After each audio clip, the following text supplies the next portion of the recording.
उत्तर प्रदेश के एक छोटे से गांव, जहां गंगा की शांत धारा सदियों से बहती आ रही थी, वहां एक पुराना जर्जर हवेली थी जिसे माधवी कुटीर के नाम से जाना जाता था।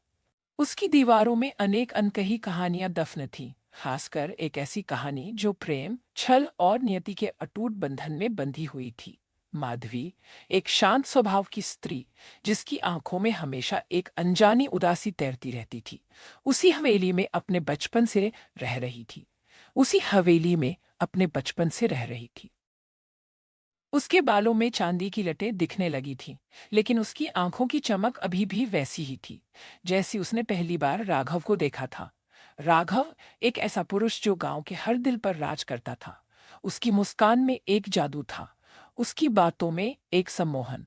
माधवी और राघव का प्रेम गांव की गलियों में हवा की तरह फैल चुका था। हर कोई उनकी शादी की प्रतीक्षा कर रहा था। गांव के बड़े बुजुर्ग कहते थे कि ईश्वर ने उन्हें एक दूसरे के लिए ही बनाया है। लेकिन नियति को कुछ और ही मंजूर था। राघव के पिता, जो एक कठोर हृदय के जमींदार थे, ने उसके लिए एक धनवान परिवार की कन्या से विवाह का प्रस्ताव रखा। वह कन्या, जिसका नाम राधिका था, शहर से थी और अत्यंत सुंदर थी। उसके परिवार की संपत्ति और रुतबा ऐसा था कि राघव के पिता उसे किसी भी कीमत पर हाथ से जाने नहीं देना चाहते थे। एक तूफानी रात में जब बिजली कड़क रही थी और हवाएं पेड़ पौधों को हिला रही थीं, राघव ने माधवी से छुपकर मुलाकात की। उसकी आंखों में आंसू थे, उसके होठों पर डर।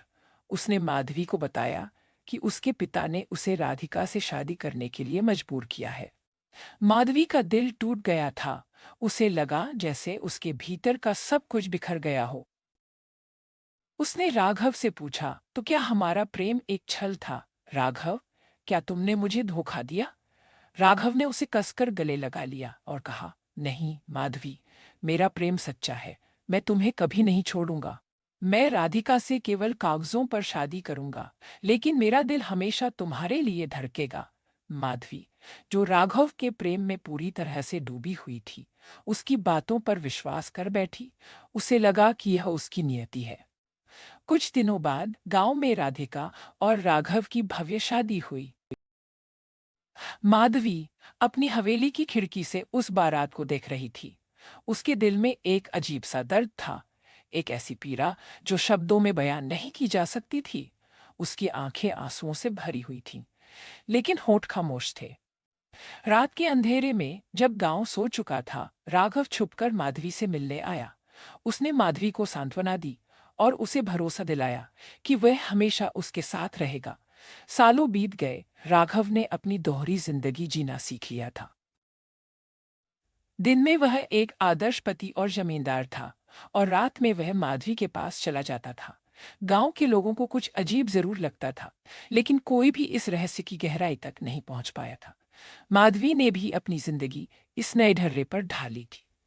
वह राघव के प्रेम में इतनी अंधी हो चुकी थी कि उसे अपने इस गुप्त रिश्ते में कोई बुराई नहीं दिखती थी। वह जानती थी कि यह गलत है, लेकिन राघव के बिना वह जी नहीं सकती थी।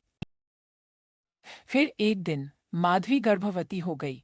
यह खबर उसके लिए किसी सदमे से कम नहीं थी। उसने राघव को बताया तो राघव भी चिंतित हो गया। यह एक ऐसा सच था जिसे छुपाना लगभग असंभव था।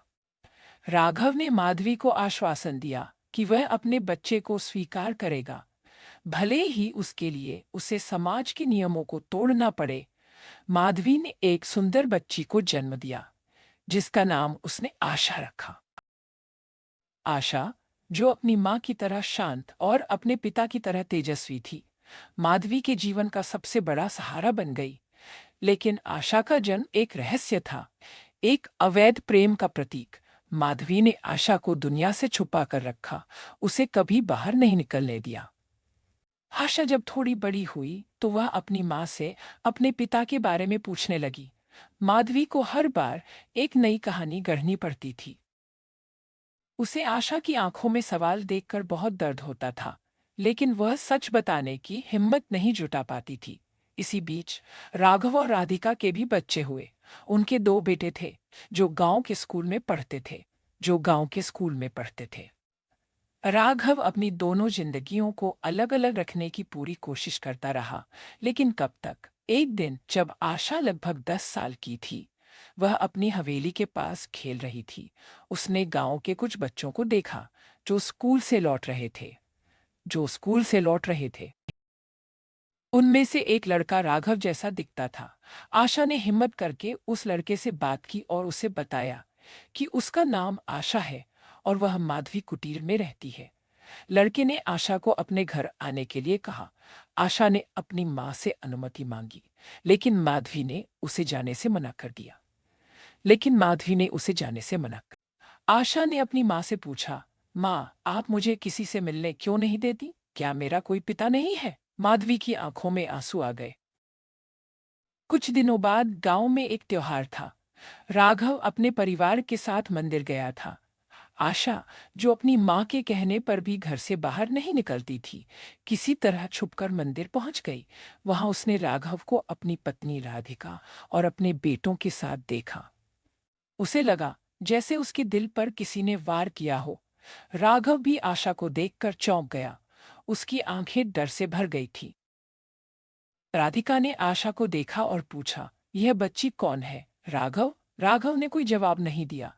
आशा ने हिम्मत करके राघव से पूछा, क्या आप मेरे पिता हैं? राघव के होंठ कांपने लगे। राधिका और उसके बच्चे आशा की तरफ देखने लगे। राधिका की आंखों में गुस्सा और संदेह एक साथ उभर आया। गांव के कुछ लोग भी वहां इकट्ठा हो गए थे। यह सच अब और नहीं छुप सकता था। राघव ने हार मान ली। उसने राधिका और गांव वालों को माधवी और आशा के बारे में बताया। राधिका का गुस्सा 7वें आसमान पर था। उसने राघव पर चिल्लाना शुरू कर दिया। गांव में एक हंगामा मच गया। माधवी को जब इस बात का पता चला तो वह मंदिर पहुंची। उसने देखा कि राघव राधिका और आशा के बीच खड़ा था और गांव वाले उन्हें घेरे हुए थे। माधवी की आंखों में पीड़ा और शर्म थी। उसने सोचा कि अब सब कुछ खत्म हो गया है। लेकिन तभी आशा ने अपनी माँ का हाथ पकड़ा और राघव से कहा, पिताजी, आप डर क्यों रहे हैं? अगर आप मेरे पिता हैं तो इसमें क्या गलत है? आशा की आवाज में मासूमियत और दृढ़ता थी। आशा की बातों से राघव को हिम्मत मिली। उसने सबके सामने यह स्वीकार किया कि आशा उसकी बेटी है और माधवी उसका पहला प्यार है। उसने बताया कि कैसे उसे मजबूर किया गया था राधिका से शादी करने के लिए। राधिका, जिसे राघव की सच्चाई सुनकर गहरा धक्का लगा था, उसने भी अपने मन की बात कही। उसने कहा कि वह राघव से प्यार करती है, लेकिन उसे इस धोखे से बहुत दुख हुआ है। गांव वालों के लिए यह एक बड़ा झटका था। कुछ लोग राघव की निंदा कर रहे थे, कुछ माधवी पर उंगली उठा रहे थे और कुछ आशा के भविष्य को लेकर चिंतित थे। लेकिन इस सब के बीच एक नई शुरुआत की किरण दिखी। राघव ने फैसला किया कि वह अपनी तीनों जिंदगियों को एक साथ लाएगा। यह आसान नहीं था, लेकिन उसने हिम्मत नहीं हारी। राधिका ने भी बहुत सोच विचार के बाद राघव को माफ करने का फैसला किया। उसने शर्त रखी कि माधवी और आशा को समाज में सम्मानजनक स्थान मिलना चाहिए। धीरे धीरे गांव के लोग भी इस नए रिश्ते को स्वीकार करने लगे। यह एक लंबा सफर था, जिसमें कई उतार चढ़ाव आए, लेकिन अंततः प्रेम और सच्चाई की जीत हुई। माधवी और आशा को समाज में उनका हक मिला और राघव ने अपनी दोहरी जिंदगी से मुक्ति पाई। आशा ने अपने दोनों परिवारों के बीच एक सेतु का काम किया।